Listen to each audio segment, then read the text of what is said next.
আচ্ছা, for example আমি দেখো আমাদের দেশে এত বেকারি ইন্ডাস্ট্রি আছে, তাই না? বা এত আমরা যেমন বার্থডের কথাই বলি, বার্থডেতে আমরা কেক কিনে খাই, বা আমরা বিভিন্ন ব্রেড বিস্কিট এগুলো যে খাচ্ছি, এগুলোর প্রাইস দেখো। এভারেজ যদি একটা 1 কেজি বিস্কিট, বিস্কিটের প্রাইস যদি হয় 500 টাকা, তাহলে দেখো সেখানে আমার হুইট লেগেছে মাত্র, দেখা যাবে যে 500 টাকার বিস্কিটে অনলি 1 কেজি বিস্কিট তৈরি করতে তো 1 কেজি ময়দা লাগে, হয়তো আধা কেজি ময়দা লেগেছে, আধা কেজি বা ধরো 700 গ্রাম ময়দা লেগেছে, বাদ বাকি বাটার আছে বা চকলেট আছে, অথবা বেকিং খরচ, অন্যান্য আরো অনেক কিছু আছে। সুতরাং আমি 500 টাকার 1 কেজি বিস্কিট তৈরি করতে আমার অনলি সেখানে হয়তো আধা কেজি ময়দার দাম কত হবে, 25 টাকা অ্যারাউন্ড। তার মানে 25 টাকার ময়দাকে আমি ভ্যালু অ্যাডেড করে 500 টাকা তৈরি করছি। আমার কথা কি বুঝতে পারছো? মানে কি, এটাই হচ্ছে ভ্যালু অ্যাডিশন। বা একটা আমরা যদি 1 কেজি ম্যাঙ্গোর কথা চিন্তা করি, 1 কেজি ম্যাঙ্গোতে আমার 1 কেজি ম্যাঙ্গোর দাম আমাদের দেশে হয়তো 60 টাকা, 60 টাকা। তাহলে 1 কেজি ম্যাঙ্গো থেকে আমি যখন জুস তৈরি করছি, তখন অ্যাভারেজ আমাদের দেশে ম্যাঙ্গো জুসে 12% মতো ম্যাঙ্গো থাকে। সুতরাং 12% যদি ম্যাঙ্গো থাকে, তার মানে আমি 1 কেজি ম্যাঙ্গো থেকে আমি মিনিমাম 5 লিটার জুস তৈরি করতে পারছি। এখন অ্যাভারেজ জুসের পার লিটার দাম হচ্ছে 70 টাকা। 70 × 5 কত হলো? স্যার 350 টাকা। 350। সুতরাং 60 টাকার ম্যাঙ্গোকে আমি ভ্যালু অ্যাডেড করে 350 টাকার জুসে কনভার্ট করছি। তার মানে কি, আমি এটার প্রাইস এডিশন করছি না? জি স্যার। ভ্যালু বাড়াচ্ছি কিনা? জি স্যার, জি স্যার, এটাকেই বলা হচ্ছে ভ্যালু এডিশন। ক্লিয়ার? জি স্যার। ওকে।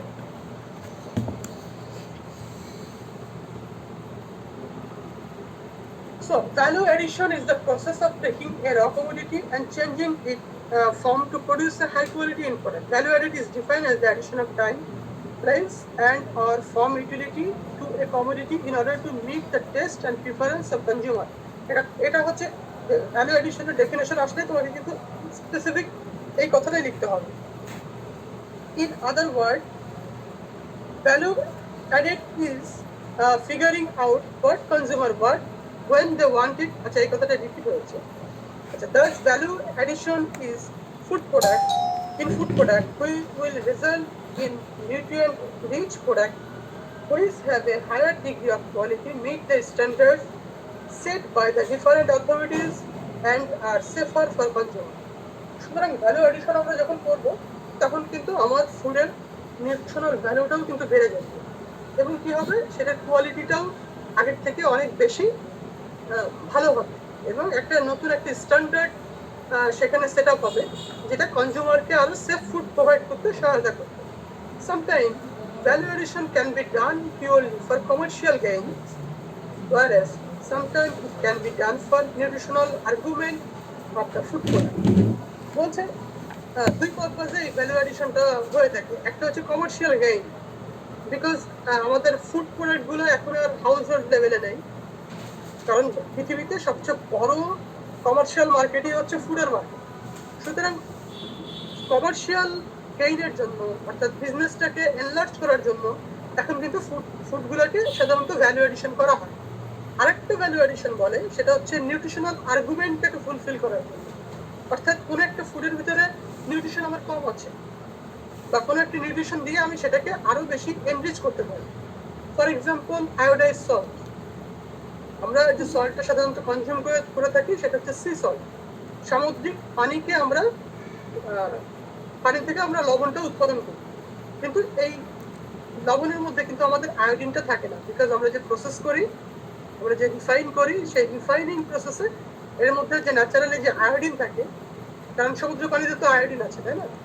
কিন্তু মিনারেলস আছে, সেই মিনারেলসগুলো কিন্তু নষ্ট হয়ে যায়। সুতরাং অ্যাডিশনালি আমরা কিন্তু ফুড ইন্ডাস্ট্রিতে, মানে সল্ট ফ্যাক্টরিতে আমরা কিন্তু অ্যাডিশনালি আয়োডিন অ্যাড করি। এটা জানো তো তোমরা সবাই, নাকি? জি স্যার। দেখো, ভ্যালু অ্যাডিশন ভ্যালু এডিশনকে ইন্ডিয়াতে কত বেশি এমফাসাইজ করেছে তারা, যে নিউ ইন্ডিয়া, পজিটিভ ইন্ডিয়া। এখানে আমরা ইন্ডিয়ার হচ্ছে প্রাইম মিনিস্টারকে দেখতে পাচ্ছি, এবং লেখা এখানে যে টাইটেলটা আছে গ্রিন কালারে লেখা, promotion of value addition through food processing. সে তার পলিটিক্যাল যে পাবলিসিটি, সেই পাবলিসিটিতেই এই কথাটা সরাসরি ব্যবহার করছে, যে promotion of value addition through food processing, অর্থাৎ ফুড প্রসেসিং এ সে ভ্যালু এডিশনটাকে গুরুত্ব দিচ্ছে, এবং এর জন্য সে অনেক বড় বড় বাজেটও করেছে, এবং যার কারণে এগ্রিকালচারাল বা ফুড প্রসেসিং সেক্টরে কিন্তু ইন্ডিয়া খুব ভালো কাজ করছে। তো আমি জাস্ট মানে এটার গুরুত্বটা বোঝানোর জন্য তোমাদেরকে এটা আমি ইয়ে করেছি, দেখাচ্ছি। দেখো ম্যাঙ্গো প্রোডাক্টকে তারা কি করেছে ইন্ডিয়াতে। আগে আমাদের দেশে ম্যাঙ্গো বলতে কি হয়, ম্যাঙ্গো বলতে আমাদের ইন্ডাস্ট্রিতে কিছু কনজিউম করে। আমরা মনে করি যে আমাদের দেশে যে জুসগুলো পাওয়া যায় সাধারণত, আমরা ভাবি যে এই জুসগুলো আমাদের দেশের ম্যাঙ্গো থেকে তৈরি হয়। বিষয়টা আসলে তা না। আমাদের দেশে যে ম্যাঙ্গো জুস তৈরি হয় তার 80% পাল্প, ম্যাঙ্গো পাল্পই আসে ইন্ডিয়া থেকে। ইন্ডিয়াতে একটা দুইটা কোম্পানি আছে, তারা বাংলাদেশে প্রায় বলতে গেলে 90% পাল্পই তারা প্রোভাইড করে। আর আমাদের দেশে যে ম্যাঙ্গো গুলো প্রতি বছর আমরা পাই, এগুলো আমরা র কনজিউম করি। সুতরাং এগুলো থেকে কিন্তু ভ্যালু এডিশন হয় না। কিন্তু ইন্ডিয়া তাদের পলিসি অ্যাপ্লাই করে কত ধরনের প্রোডাক্ট তৈরি করছে এবং কত ভ্যালু এডিশন করছে। প্রথমত তারা ম্যাঙ্গো পিকলস তৈরি করছে, এবং সেটা সারা পৃথিবীতে তারা এটা এক্সপোর্ট করছে। বিশেষ করে ইন্ডিয়ার যে স্পাইসি ম্যাঙ্গো পিকেল, এটা সারা পৃথিবীতেই বেশ মানে প্রচলিত, বেশ জনপ্রিয়। এবং আমাদের দেশেও কিন্তু এখন প্রাণ কিন্তু কিছু কিছু ম্যাঙ্গো পিকেল করে বাইরে কিন্তু রপ্তানি করছে। তারপরে ম্যাঙ্গো মোরব্বা, আম পাপড়ি, mango jelly, mango juice, mango chips, এটা হচ্ছে dry product. Mango nectar, mango jam, এরকম ভ্যারাইটি অফ প্রোডাক্ট তৈরি করে তারা সারা পৃথিবীতে ম্যাঙ্গোটাকে ভ্যালু এডিশন করে তারা বিজনেস করছে। আচ্ছা, আমাদের দেশে দেখো প্রচুর পরিমাণ হচ্ছে পটেটো হয়, কিন্তু সেই পটেটোর কিন্তু আমাদের তেমন কোনো ইউটিলাইজেশন নেই। সুতরাং এটা একটা অপরচুনিটি আমাদের জন্য, যে আমরা এই আমাদের দেশে যেই এগ্রিকালচারাল কমোডিটিটা খুব বেশি হয়, যেমন পটেটো আমাদের দেশে খুব বেশি হয়, গম বা ভুট্টা আমাদের দেশে খুব বেশি হয়। সুতরাং এইগুলো দিয়ে শুধু একরকম প্রোডাক্ট তৈরি না করে বিভিন্ন ভ্যারাইটি অফ প্রোডাক্ট তৈরি করে আমরা কিন্তু ফুড প্রসেসিং সেক্টরটাকে ডেভেলপ করতে পারি, এবং একটা ওয়াইড রেঞ্জ অফ প্রোডাক্ট তৈরি করে আমরা সারা পৃথিবীতে এগুলোকে এক্সপোর্ট করতে পারি। যেমন পটেটো দিয়ে তৈরি হয় চিপস, বা আমরা যেটা ফ্রেঞ্চ ফ্রাই বলি, তারপরে রোস্টিং, এগুলো সব ইন্ডিয়ান প্রোডাক্ট। ওয়েজ তো আমরা ফাস্ট ফুডের দোকানে খাই। Hash browns, chips, roast potato, waffle, এগুলো আমরা কিছু আমরা আমাদের দেশের বিভিন্ন ফাস্ট ফুডে খেয়ে থাকি। যেমন আমরা যে ফ্রেঞ্চ ফ্রাই খেয়ে থাকি, এটা কিন্তু আমাদের দেশের পটেটো থেকে না, বা আমরা যে পটেটো চিপস খেয়ে থাকি, এটা কিন্তু আমাদের দেশের পটেটো থেকে হয় না, এটা আসে হচ্ছে ইন্ডিয়ান একটা পটেটো থেকে এই চিপসগুলো তৈরি হয়। তারপরে মেইজ থেকে, মেইজ যেমন ওয়েডিং ফুড, হেলথ ফুড, খাজুর, চাট, তিল লাড্ডু, ছিলা, চাপাতি, এগুলো সব ইন্ডিয়ান ফুড। দাহি, ভাদা, কুয়া, আনারসাবা, হোয়াট এভার ইট ইজ, মানে বিভিন্ন ধরনের প্রোডাক্ট তৈরি করে তারা কিন্তু এই প্রোডাক্টগুলোকে তারা কিন্তু ইউটিলাইজ করছে। কিন্তু আমাদের দেশে যে ভুট্টা বা মেজ যেটা তৈরি হয়, সেটা দিয়ে কিন্তু আমাদের তেমন কোনো প্রোডাক্টই বলা চলে নাই। আমরা শুধু ওই যে কিছু ভুট্টা একটু আগুনে কয়লাতে পুড়িয়ে ওই যে সাহেব বাজারের এদিকে আশেপাশে বিক্রি করে, আমরা ভুট্টা খাওয়া বলতে এটাকে বুঝি, তাই না? আর আমাদের দেশে এত প্রচুর পরিমাণে ভুট্টা হয়, অথচ আমরা কর্ন স্টার্স আমরা ওই বাইরে থেকে কিন্তু ইম্পোর্ট করে নিয়ে আসি, ইন্ডিয়া থেকে নিয়ে আসি। বিকজ এই কর্ন স্টার্স তৈরি করতে যে টেকনোলজি, সেই টেকনোলজিটা আমরা জানি না, বা আমাদের কোনো ইন্ডাস্ট্রিও এটার প্রতি গুরুত্ব দেয় না, যে হ্যাঁ এইখান থেকে এই প্রোডাক্টগুলো তৈরি করা সম্ভব। আমাদের দেশে প্রতি মাসে কয়েক কোটি টাকার পটেটো স্টার্স আসে বাইরে থেকে, ইন্ডিয়া থেকে, মালয়েশিয়া থেকে, চায়না থেকে। অথচ আমাদের দেশে এত প্রচুর পরিমাণ আলু হয়, সেই আলুগুলো পচে নষ্ট হয়। সুতরাং পটাটো থেকে যে পটাটো স্টার্চ তৈরি করা যায়, এই প্রসেসটা কোনো ইন্ডাস্ট্রিও করতে চায় না বা করে না, বা এটা নিয়ে কোনো ধরনের কোনো পদক্ষেপ না। সুতরাং আমাদের দেশে হ্যাঁ করতে চায় না কেন? করতে চায় না বিকজ তারা মনে করে যে সবচেয়ে লাভজনক বিজনেস হচ্ছে এই যে হাউজিং লিমিটেড, টেক্সটাইল ইন্ডাস্ট্রি, এই ধরনের। কারণ ফুড সেক্টরটা এখনো ওই জায়গাতে যায়নি। আমরা এখনো সেই কেমিক্যাল দিয়ে তৈরি করা juice, chemical colour, artificial colour, flavour ব্যবহার করে বিভিন্ন বেবি ফুড তৈরি করা, এই জায়গাতে এখনো আটকে আছে। আমরা এখনো এই অ্যাডভান্স লেভেলে যেতে পারি। আমাদের থিঙ্কিংটা এখনো ওই পর্যায়ে এখনো তৈরি হয়। এটা হবে বিকজ আমাদের দেশে ফুড অ্যান্ড নিউট্রিশন সাবজেক্টটা খুবই নতুন। অ্যারাউন্ড 10 ইয়ার্স মতো আমাদের দেশে সাবজেক্টটা আসছে।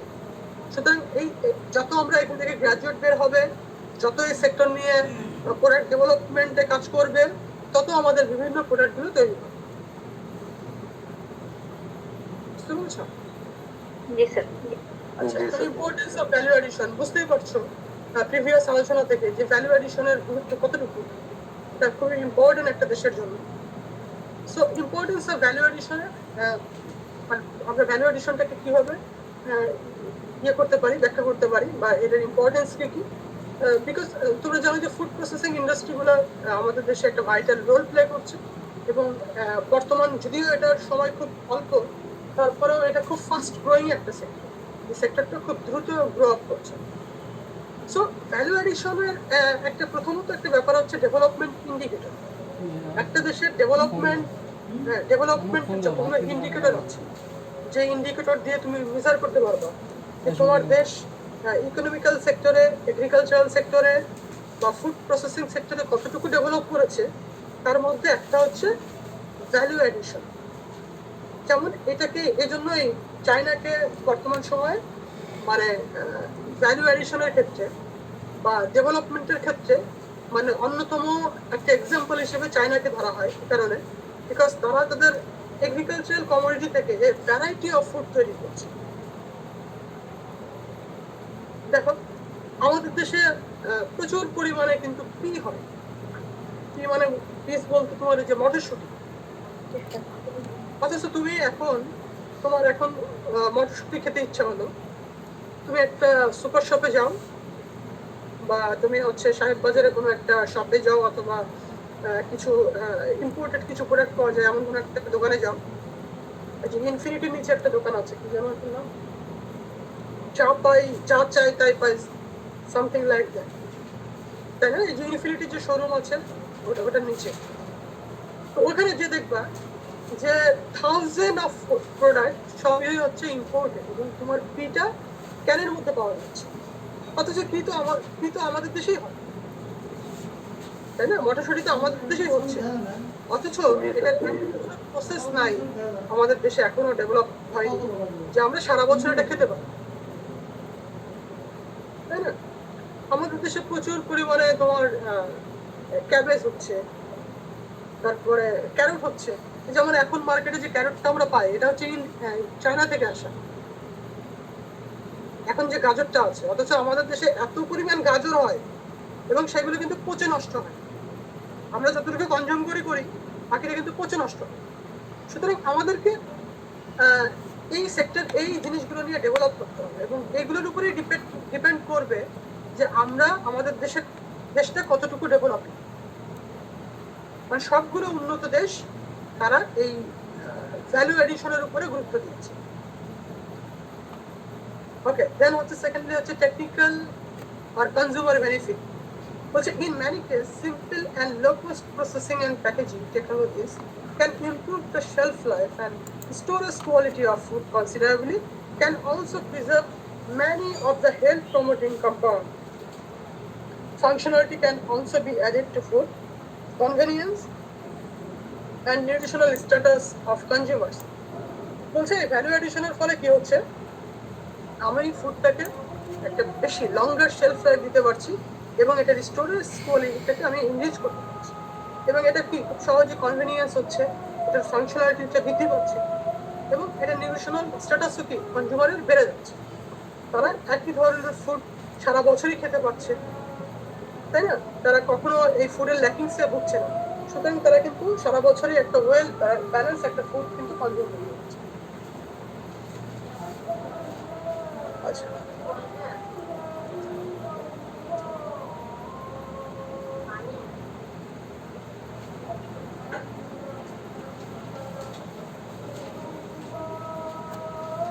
আচ্ছা, তারপরে হচ্ছে trade benefit. Value value added food processing operation, এটা enhance marketability of the perishable food item, enhance food availability of the off-season, contribute to reduction of post-harvest losses at time amounting to as much as 40% or more. সুতরাং বলছে যে value অ্যাডিশনের ফলে আমার কিন্তু trade benefit হচ্ছে, তাই না? আমি অফ সিজনে আমার ফুডটাকে অ্যাভেলেবেল করতে পারছি এবং আমার যে পোস্ট হারভেস্ট লসেস, আমাদের যে সবজি বা ফলমূল যে পচে নষ্ট হয়ে যায়, আমরা যদি ভ্যালু অ্যাডিশন করার মতো যদি প্রপার সাফিসিয়েন্ট ইন্ডাস্ট্রি থাকে বা এন্টারপ্রেনার্স যদি থাকে, তাহলে কিন্তু আমরা এই ফুডটাকে কিন্তু সারা বছরই অ্যাভেলেবেল করতে পারি এবং পোস্ট হারভেস্ট লসেসটাকেও আমরা রিডিউস করতে পারি। লোকাল মার্কেট,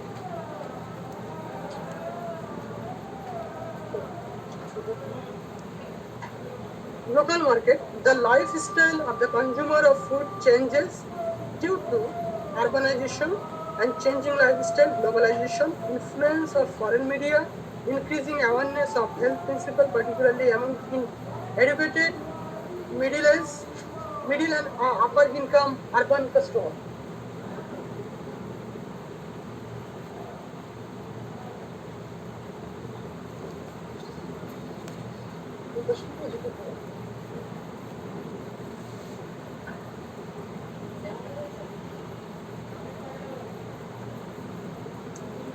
এক্সপোর্ট মার্কেট বলছে যে এক্সপোর্ট মার্কেটেও কিন্তু আমাদের ভ্যালু অ্যাডিশন একটা গুরুত্বপূর্ণ ভূমিকা রাখতে পারে, যেমন টেস্ট অ্যান্ড নিউট্রিশন, হালাল food, A potential speciality of food industry. সুতরাং এই পাঁচটা সেক্টরেই আমার ভ্যালু অ্যাডিশন কিন্তু খুব বড়ভাবে কাজ করতে পারে।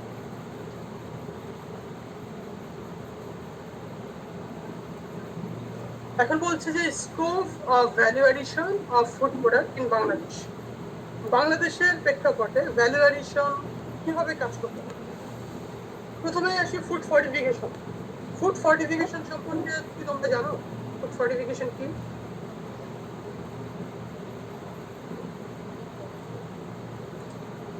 ফুড ফর্টিফিকেশন হচ্ছে এমন একটা প্রসেস, যে প্রসেসের মাধ্যমে আমরা মাইক্রোনিউট্রিয়েন্ট যেমন ভিটামিন বা মিনারেলকে খাবারের ভিতরে অ্যাড করতে পারি। যেমন আমরা যে আয়োডাইজ সল্টের কথা বলেছি, এটাও একটা one kind of food fortification.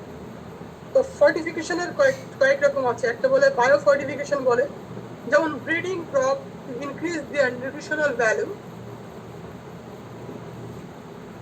which can include both conventional selective breeding or modern genetical modification.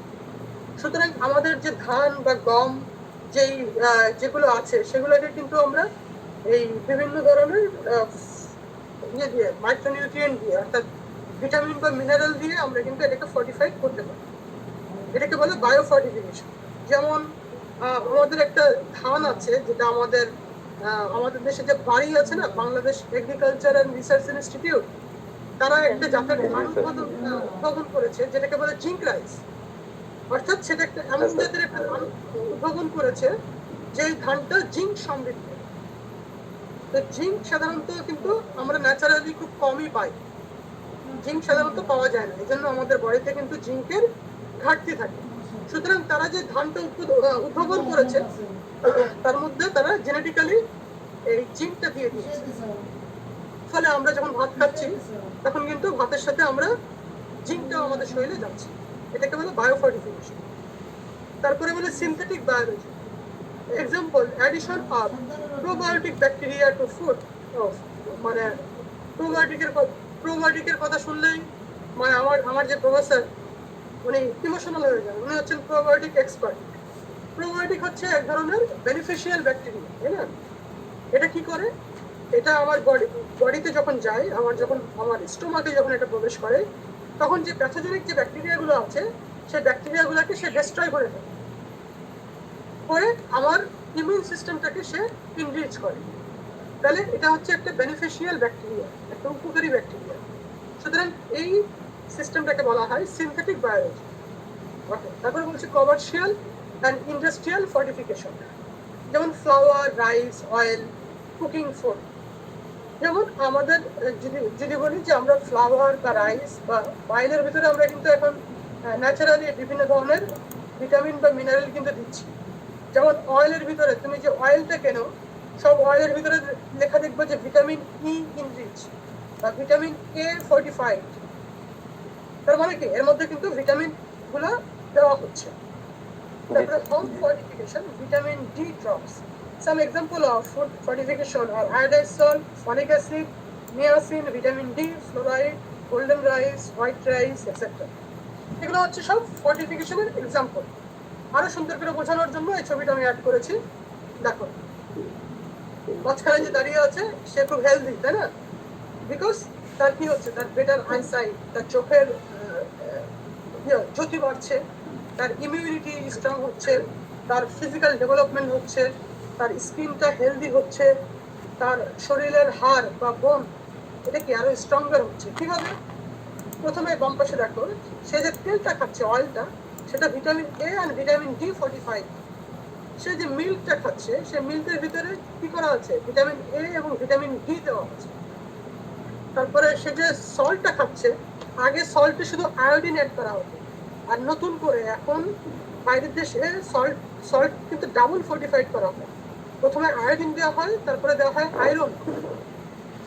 সুতরাং এটা কিন্তু আমার শরীরে কিন্তু আলাদা নিউট্রিয়েন্ট যোগাচ্ছে। তারপরে হুইটের ভিতরে এখন আয়রন অ্যাড করা হচ্ছে, ফলিক অ্যাসিড অ্যাড করা হচ্ছে, ভিটামিন B12 অ্যাড করা হচ্ছে, রাইসের মধ্যেও তাই। সুতরাং এই ফর্টিফিকেশনের মাধ্যমে আমার কিন্তু ফুডের নিউট্রিশনাল ভ্যালু অ্যাডিশন করা হচ্ছে। Clear?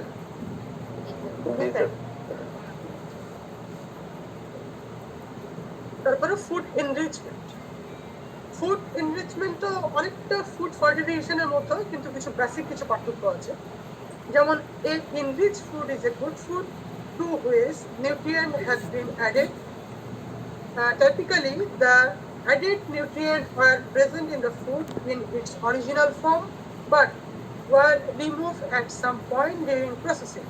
Wheat bread, to which certain vitamins are added after the bleaching process, depleted them and is a commonly consumed enriched food. বলছে এটা হচ্ছে এক ধরনের যেটা এক ধরনের ফুডকে এনরিচমেন্ট করা, মানে নিউট্রিশন সমৃদ্ধ করা, যেটা ফুডের মধ্যে অটোমেটিকলি থাকে, কিন্তু কোনো না কোনো একটা প্রসেসের মাধ্যমে যেটা লস হয়।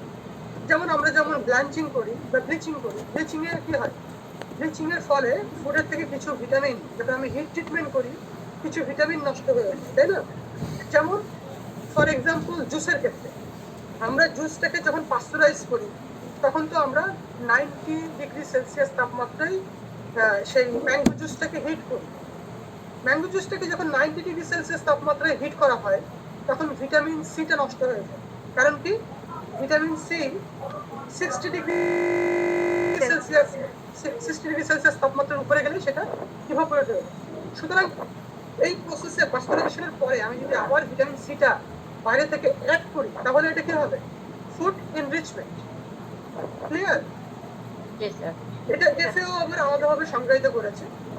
এফএও সংজ্ঞাটা তারা বলছে যে, সরি, এফএও এবং WHO তারা যে সংজ্ঞাটা করেছে, the practice of deliberately increasing the content of an essential micronutrient, that is vitamin and mineral in a food, irrespective of whether the nutrient were originally in the food before processing or not, so as to improve the nutritional quality of the food supply and to provide a public health benefit with minimal risk of health. সুতরাং এমনভাবে একটা নিউট্রিয়েন্টকে add করা হবে যেটা এর আগে ফুডের ভিতরে ছিল অথবা ছিল না, কিন্তু এটা অ্যাড করার ফলে পাবলিক কি হবে, আরো কিছু ইসেনশিয়াল নিউট্রিয়েন্ট তারা পাচ্ছে এবং মিনিমাম কোনো ধরনের হেলথ হ্যাজার্ড ছাড়াই। এখানে এক্সাম্পল দেওয়া হয়েছে যে একটা প্রোডাক্ট, একটা কোম্পানিটার নাম হচ্ছে স্টোন মিল, সেই একটা ব্রেড প্রসেসিং কোম্পানি। তারা কি করছে, ভিটামিন ভি দিয়ে তারা ফুডটাকে এনরিচ করছে। তো এখানে এখানে অনেকগুলো প্রোডাক্ট দেখা আছে, প্রায় আট ধরনের প্রোডাক্ট দেখা আছে। তারা বিভিন্ন ধরনের ইনগ্রিডিয়েন্টস দিয়ে, তার মধ্যে তারা ওমেগা 3 ইনরিচ করেছে, বিভিন্ন ফাইবার ইনরিচ করেছে, ভিটামিনগুলোকে ইনরিচ করেছে বিভিন্ন ধরনের ইনগ্রিডিয়েন্টস দিয়ে। ঠিক আছে, প্রথমটাতে তারা ব্যবহার করেছে চিয়া। চিয়া মানে কি জানো? চিয়া হচ্ছে এক ধরনের সিড, এক ধরনের সিড, যেমন আমাদের তিসি বা বিভিন্ন ধরনের কালো জিরা, এরকম বিভিন্ন ধরনের সিড থাকে না, এই ধরনের একটা সিডকে চিয়া বলে। বাংলা নামও চিয়া। ওইটা যখন অ্যাড করে তখন এই ফুডের ভিতরে কিন্তু তোমার বিভিন্ন নিউট্রিয়েন্টটাকে কিন্তু ইনক্রিজ হচ্ছে। তারপরে আমরা বিস্কিটের ভিতরে যে কালো জিরা ব্যবহার করি,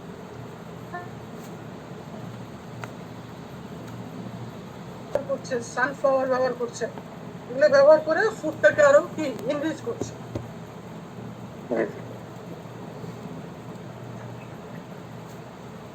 তারপরে আসছে ফুড ফর্টিফিকেশন, ফুড এনরিচমেন্ট। 3 নম্বর আসছে প্যাকেজিং। একটা প্যাকেজিং এর মাধ্যমে কিন্তু ফুডটাকে আমরা অনেক ভ্যালু অ্যাডেড করতে পারি। যেমন this is an important technological issue which play a key role in preserving the quality of processed product, extending shelf life, and the facilitating distribution. It's also enhancing presentation and marketability. সুতরাং আমাদের দেশে বলতে গেলে ভেজিটেবলের কোনো ধরনের কোনো packaging নেই বললেই চলে। এখানে একটা এক্সাম্পল দেওয়া হচ্ছে, সেটা হচ্ছে চেরি টমেটো। চেরি টমেটো তোমরা অনেকে খেয়ে থাকবে। সেটা হচ্ছে যে একটা টমেটো যেটা একটু ছোট সাইজের, চেরি মতো দেখতে, এবং এটা একটু সুইটার টেস্ট, তাই না? সুতরাং এই টমেটো আমি দেখেছি কিছুদিন আগে, আমি দেখি যে বাজারে, সাহেব বাজারের মধ্যে দেখি সেগুলো একদম একটা ঝুড়ির মধ্যে রাখা আছে। কিন্তু এটা যে একটা স্পেশাল টাইপ অফ টমেটোস, এবং তার জন্য যদি আলাদা ধরনের একটা প্যাকেজিং থাকতো, তাহলে কিন্তু সহজেই এটা কনজিউমারকে অ্যাটাক করা যায়। এবং এটার ফলে যেটা হয় সেটা হচ্ছে যে আগে কিন্তু দিনাজপুরে প্রচুর এই চেরি টমেটো হতো, কিন্তু কেউ এটার প্যাকেজিং এর উপরে গুরুত্ব দেয়, যার ফলে কিন্তু এখন চাষিরা কিন্তু এটার উপরে আগ্রহ হারাই ফেলছে এবং তারা এটা চাষ করা বন্ধ করে দিয়েছে। এখন রাজশাহী বা নাটোরের কিছু কিছু জায়গাতে এই চেরি টমেটোটা চাষাবাদ করা, কিন্তু এটা কিন্তু খেতে খুবই টেস্টি এবং সালাদ হিসেবেও কিন্তু এটা খুবই জনপ্রিয়। কিন্তু এটা প্রপার প্যাকেজিং বা প্রিজার্ভেশন সিস্টেম না থাকার কারণে এই প্রোডাক্টটা কিন্তু মার্কেটে সেভাবে সাস্টেন করতে পারেন। তো প্যাকেজিংটা একটা ইম্পর্টেন্ট থিং। একটা প্রপার প্যাকেজিং একটা প্রোডাক্টের ভ্যালুটাকে অনেক বেশি বাড়িয়ে দেয়। পাশাপাশি আমাদের এই প্রোডাক্ট যখন এক্সেস হয়ে যায়, তখন কিন্তু এটা আমাদের ন্যাশনাল যে ডিমান্ড আছে ফুলফিল করার পরে আমরা বাইরেও প্রোডাক্টগুলোকে এক্সপোর্ট করতে পারি। তারপরে ইনোভেশন খুব ইম্পর্টেন্ট একটা জিনিস। সেটা হচ্ছে যে as a student of science আমাদের প্রত্যেকেরই একটা ইচ্ছা থাকা উচিত, সেটা হচ্ছে নতুন নতুন প্রোডাক্ট ইনোভেশন।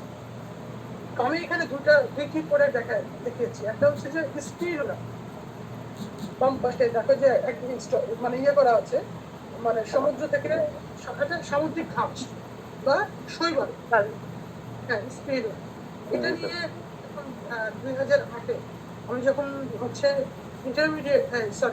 ইউনিভার্সিটিতে সেকেন্ড ইয়ারে, তখন হচ্ছে আমার যে প্রফেসর উনি হচ্ছেন সেন্ট মার্টিনে প্রথম বাংলাদেশ থেকে এই স্পিরুলার সন্ধান মানে, এবং উনি ওইখান থেকে এটা কালেক্ট করে নিয়ে আসেন। আনার পরে ল্যাবরেটরিতে উনি প্রায় মানে 1 বছর এটা নিয়ে কাজ করার পরে আমরা এটা দিয়ে বিভিন্ন প্রোডাক্ট তৈরি করার কাজ করেছি এবং আমি সরাসরি এটার সাথে ইনভলভ। এবং ইএস কর্পোরেশন নামে একটা কোম্পানি আছে, যে কোম্পানি এই স্পিরুলাটা কালেক্ট করে এটাকে প্রসেস করে, যে নিচে দেখতে পাচ্ছ এটাকে পাউডার ফর্মে তৈরি করছে। বিকজ এই স্পিরুলা হচ্ছে খুবই একটা হেলদি একটা ফুড প্রোডাক্ট এবং এটাকে বলা হয় সুপার ফুড। এটার ভিতরে ভিটামিন, মিনারেল, প্রোটিন খুবই ইনরিচ। অর্থাৎ আমরা এটার 100 গ্রাম স্পিরুলার ভিতরে প্রায় 8টা 8টা ডিমে যে প্রোটিন আছে তার সমপরিমাণ প্রোটিন আছে, এবং 100 গ্রাম স্পিরুলার মধ্যে প্রায় 2 লিটার দুধের সমপরিমাণ ক্যালসিয়াম আছে। বুঝতে পারছো যে এটা নিউট্রিশনালি অনেক রিচ একটা food, এবং বাইরের কান্ট্রিতেও কিন্তু এটা খুবই প্রচলিত। সো আমরা এটা দিয়ে একটা ড্রিঙ্কস তৈরি করি, সেই ড্রিঙ্কসটা আমরা বাংলাদেশে মার্কেটিং করা হয়, এবং এটা এখন বাইরের দেশেও এটার প্রচুর চাহিদা আছে। এবং এটা একটা দেখতে পাচ্ছি একটা বোতলে এটা একটা জুস তৈরি করা, এটা যদিও আমাদের দেশের প্রোডাক্ট না, আমি জাস্ট ইন্টারনেট থেকে একটা ছবি তোমাদের এখানে দিয়েছি, কিন্তু এটা কিন্তু ওয়ান কাইন্ড অফ ইনোভেশন, এবং তুমি কিন্তু এই সি উইডসটাকে তুমি ভ্যালু অ্যাডেড করে সেখান থেকেও কিন্তু বিভিন্ন প্রোডাক্ট তৈরি করতে পারছো। এছাড়া এখান থেকে বিভিন্ন এই পাউডার থেকে বিভিন্ন ক্যাপসুলও তৈরি করা হয়, এবং এটাকে বলা হয় অ্যান্টি ক্যান্সার, এটা ক্যান্সারের বিরুদ্ধে কাজ করে। অ্যান্টি এজিং মানে হচ্ছে তোমার বয়সটাকে, মানে বয়স বললেও তোমার যে চেহারার যে লাবণ্য রাখতে, এটা তার পাশেরটা দেখতে পাচ্ছ শিম শেড মানে চিংড়ির খোসা, এবং পাশেরটা দেখতে পাচ্ছ কাইটোসিন। তো তোমরা জানো, তোমাদের সাথে আমি এর আগেও শেয়ার করেছি যে ইন দ্য ইয়ার 2010 আমি যখন আমার যখন অনার্স শেষ হয়ে যায়, তো অনার্সের লাস্ট ইয়ারে একটা রিসার্চ প্রজেক্ট থাকে, এবং আমি কাজ করেছিলাম হ্যাচাপের উপরে, যে implementation of HACCP in different sea food processing industry in Khulna. তো খুলনাতে আমি বিভিন্ন সি ফুড প্রসেসিং ইন্ডাস্ট্রিতে যখন আমি ভিজিট করি, তো ভিজিট করার পরে আমি দেখি যে চিংড়ি যে খোসাগুলো, সে খোসাগুলো ফ্যাক্টরির এক সাইডে মানে একেবারে বিশাল আকারের স্তূপ করা আছে। তো আমার তখন ইন্টারেস্ট হলো যে এই খোসা এখানে স্তূপ করে রাখার কারণ কি, এগুলো তো যেহেতু এগুলো ওয়েস্টেজ, এগুলো তো ফেলে দিলেই হয়। তো তখন ফ্যাক্টরির যিনি জিএম ছিলেন, আমি ওনাকে কোশ্চেন করলাম যে আসলে কেন হচ্ছে এগুলোকে রেখে দিয়েছে। তো উনি আমাকে জানালেন যে চীন মানে চায়না এই বিপুল পরিমাণ চিংড়ির খোসা তারা জাহাজ ভর্তি করে আমাদের দেশ থেকে কিনে নিয়ে যায়, এবং 100 বা 120 টাকা পার কেজি এরকম এরকম একটা প্রাইস ধরে তারা টনকে টন এই চিংড়ির খোসা তারা কিনে নিয়ে যায়। এটা এটা দেখে আমি যখন ফিরে আসলাম ইউনিভার্সিটিতে, এসে আমি আমার টিচারকে জানালাম যে স্যার এই চিংড়ির খোসা দিয়ে তারা কি করে। তো তখন আমার টিচার ইন্টারনেটে সার্চ করলেন এবং আমাকে বললেন যে এই চিংড়ির খোসা থেকে তারা কাইটোসিন তৈরি করে। কাইটোসিন এমন একটা একটা উপাদান, যে উপাদানটা কোনো ধরনের ব্যাকটেরিয়া বা কোনো ধরনের ফাঙ্গাস গ্রো করতে দেয়। অর্থাৎ আমরা যদি কোনো ফুডে এই কাইটোসিনটাকে ব্যবহার করি, তাহলে সেই ফুডটা নষ্ট হবে, সেখানে কোনো ধরনের ব্যাকটেরিয়া কোনো ধরনের ফাঙ্গাস সেখানে গ্রো করবে, এবং তারা এই কাইটোসিন তৈরি করে সারা পৃথিবীতে আবার এটা তারা এক্সপোর্ট করবে। তাহলে এটা কি একটা ইনোভেশন, একটা গ্রেট ইনোভেশন, তাই না? সুতরাং ইনোভেশনের মাধ্যমে অর্থাৎ আমরা যে শ্রিম্প শেল যেটা একটা ওয়েস্টেজ, সেখান থেকেও কিন্তু আমরা অনেক ভ্যালু অ্যাডেড এবং ভ্যালুয়েবল প্রোডাক্ট তৈরি করতে পারি। আচ্ছা, তারপরে 2011-তে আমি যখন আমার প্রফেসর ডক্টর সরমুদ্দিন হক স্যারের সাথে কাজ করছিলাম, তোমরা জানো যে আমাদের রংপুর গাইবান্ধাতে ওখানে মিঠাপুকুর নামে একটা জায়গা আছে, সেই জায়গাতে মাঠের পর মাঠ তুলসী চাষ হয়, এবং আমরা ফার্স্ট বাংলাদেশে এই তুলসী থেকে তুলসী চা উৎপাদন করি। তখন সেই সময়কার রিসার্চের অনেক ছবি আছে আমার কাছে, আমি তোমাদের সাথে শেয়ার করবো পরে। তো এই যে প্রোডাক্টটা দেখতে পাচ্ছ রিক্স হার্ব, এই যে তুলসী পাতা, এটা কিন্তু আমাদের ডেভেলপ করা একটা প্রোডাক্ট, এবং এটার যে মূল যে ডকুমেন্টেশন সায়েন্স ল্যাবরেটরি, সেই ডকুমেন্টেশনে কিন্তু আমাদের নাম আছে, জানো? এবং এটা কিন্তু খুব বাংলাদেশে খুব ভালো একটা এদের মার্কেট ডিমান্ড আছে, এবং এরা দেশের বাইরেও প্রায় অ্যারাউন্ড 20 থেকে 25 কান্ট্রিতে এরা কিন্তু এই চাটা এক্সপোর্ট করে। এবং এই চাটা খুবই উপকার, মানে তোমার সর্দি কাশি থেকে শুরু করে তোমার হচ্ছে বিভিন্ন ধরনের জ্বর বা এইগুলোতে তোমার এই তুলসী চাটা খুব ভালো কাজ করে। তাহলে কি একটা হার্ব থেকে আমি একটা প্রোডাক্ট ডেভেলপমেন্ট করলাম, এটাকে বলে হচ্ছে ভ্যালু অ্যাডিশন। তারপরে দেখতে পাচ্ছ আমাদের মঞ্জুস স্যারকে তো চিনো, জি স্যার। বোটানি বিভাগের টিচার। মঞ্জুস স্যার এই যে কাঁচা মরিচের গুঁড়া, এটা পত্রিকার কাটিং। তার মানে কি উনি কাঁচা মরিচ কিন্তু আমাদের দেশে যখন হয় তখন কিন্তু প্রচুর হয়, খুব কম কম মূল্য থাকে, কিন্তু যখন অ্যাভেলেবেল থাকে না তখন কিন্তু এটার প্রাইস বেড়ে যায়। যেমন কাঁচামরিচ এমন সময় থাকে যখন 10 থেকে 15 টাকা পার কেজি হয় কাঁচামরিচের। আবার এখন যদি তুমি বাজারে কিনতে চাও তাহলে 200 থেকে 250 টাকা কেজি। তাহলে যখন এই প্রোডাক্টটা খুব অ্যাভেলেবেল হয় তখন যদি সেখান থেকে আমরা কোনো একটা প্রোডাক্ট ডেভেলপমেন্ট করতে পারি যেটা সারা বছর ব্যবহার করা যায়, তাহলে কিন্তু সেটা ভ্যালু অ্যাডিশন, যেটা মঞ্জুস স্যার করেছে। মঞ্জুস স্যার কাঁচামরিচ থেকে কাঁচামরিচের গুঁড়া তৈরি করেছে, যেটা খাবারে ব্যবহার করলে কাঁচামরিচের মতো সেম টেস্টি দেয়। তারপরে উনি কি করেছেন, আমের একটা বিশেষ হিমাগার তৈরি করেছেন, যেখানে আমটাকে সারা বছরই প্রিজার্ভ করে রাখা যায়, আমটা নষ্ট হয়ে যায়। নর্মাল ফ্রিজে রাখলে বা নর্মাল কোল্ড স্টোরেজে যদি তুমি পাকা আম রাখো তাহলে কিন্তু এটা কিছুদিন ভালো থাকে, তারপরে কিন্তু নষ্ট হয়ে যায়, জানো। এটা কিন্তু বেশি দিন রেখে খাওয়া যায় না। কিন্তু স্যারের এই বিশেষ হিমাগারে এই আমটা 6 মাস পর্যন্ত প্রিজার্ভ করে রাখা যায়, কিন্তু আমের টেস্ট বা কোয়ালিটি কোনো কিছুই নষ্ট হয় না। এটা one kind of value addition.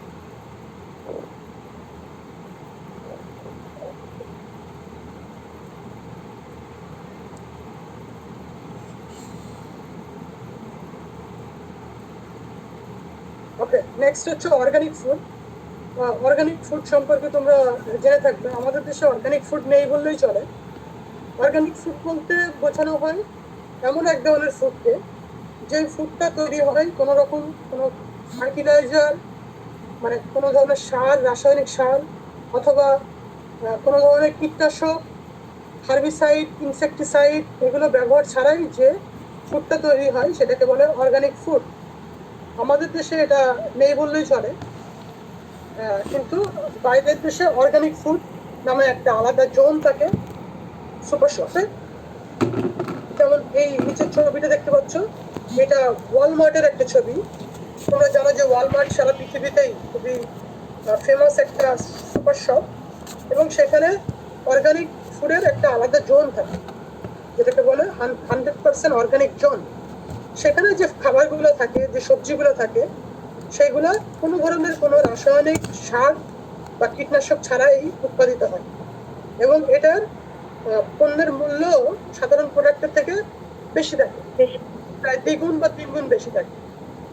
সুতরাং এইভাবে আমরা ভ্যালু অ্যাডিশনটা করতে পারি, অর্থাৎ এই অর্গানিক ফুড করারও বাংলাদেশে একটা গ্রেট অপরচুনিটি আছে। তারপরে যে কথা আমি সবসময় বলি, প্রিজার্ভেশন, সেটা হচ্ছে যে আমাদের দেশে কোনো ধরনের কোনো ফ্রুট বা ভেজিটেবলকে কিন্তু প্রিজার্ভ করা হয় না। সুতরাং একটা সমস্ত ফুড গুলা কিন্তু আমরা সাধারণত র ভাবে খেয়ে থাকি। সুতরাং আমরা যদি প্রিজার্ভেশনের উপরে গুরুত্ব দিই, বিভিন্ন ধরনের প্রিজার্ভেশন টেকনিক আছে, canning, smoking, freezing, pickling, sugaring, drying, salting, এই প্রসেসগুলো দিয়ে যদি আমরা ফুডকে প্রিজার্ভ করি তাহলে আমরা কিন্তু ফুডের ভ্যালু অ্যাডিশন করতে পারবো, আমাদের এত পরিমাণ ফুড ওয়েস্টেজ হবে না। তারপরে ফ্রুটস এন্ড ভেজিটেবলস, এটাকে আলাদাভাবে একটু এমফাসাইজ করা দরকার।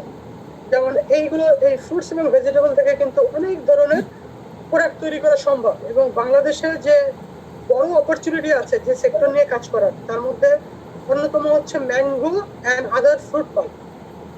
আমাদের দেশে 90% ম্যাঙ্গো পাল্প আসে বাইরে থেকে, অথচ আমাদের দেশে কিন্তু বাংলাদেশ হচ্ছে ম্যাঙ্গো উৎপাদনে সারা পৃথিবীতে কত, 8ম।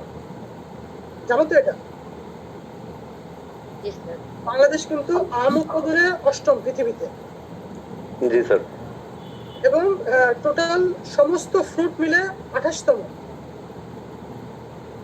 ধান উৎপাদনে বাংলাদেশ চতুর্থ, আলু উৎপাদনে বাংলাদেশ চতুর্থ। সুতরাং এত ধরনের যে আমরা এগ্রিকালচারাল প্রোডাকশন আমাদের দেশে আছে, এতটুকু ছোট্ট একটা দেশ, আমরা যদি ভ্যালু অ্যাডিশন করি তাহলে কিন্তু আমাদের দেশ মানে খুব সহজেই ডেভেলপ কান্ট্রিতে পরিণত করা সম্ভব, বিশেষ করে ফুড সেক্টরটাকে যদি আমরা এমফাসাইজ করি। তো আমরা ম্যাঙ্গোটা নিয়ে বাইরে এক্সপোর্ট তো দূরের কথা, আমরা যদি নিজেদের দেশের যে চাহিদা আছে, যেটা আমরা ইন্ডিয়া থেকে ইম্পোর্ট করি, সেটা যদি আমরা পূরণ করতে পারি তাহলে এটা কিন্তু আমাদের দেশের জন্য একটা বিরাট লাভজনক একটা ভ্যালু অ্যাডিশন হবে। তারপরে পিকলস, চাটনি, সস এগুলোরও বাইরের দেশে প্রচুর চাহিদা আছে। Tomato product like paste, puree, ketchup, tomato কিন্তু সারা পৃথিবীতে খুব জনপ্রিয় একটা সবজি। সুতরাং টমেটোগুলোকে আমরা যদি প্রসেস করি, আমাদের দেশের 33% টমেটো পচে নষ্ট হয়ে যায় প্রতি বছর। Food and agricultural organization FAO বলছে 33% অফ টমেটো বাংলাদেশ আর being spoilers every year. So আমরা যদি টমেটো দিয়ে বিভিন্ন প্রোডাক্ট ডেভেলপ করতে পারি তাহলে আমাদের দেশের জন্য এটা একটা গ্রেট অপরচুনিটি হবে। এছাড়া fruit jam, marmalade, crush, squash, juice এগুলো তৈরি করতে পারি। ক্যান্ড ফ্রুট অ্যান্ড ভেজিটেবলস তৈরি করতে পারি।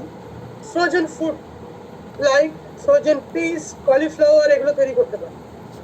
So Bangladesh has made a good progress on the horticultural map of the world. বলছে আমরা কিন্তু এগ্রিকালচারাল উৎপাদনে কিন্তু আমরা যথেষ্ট এগিয়ে আছি।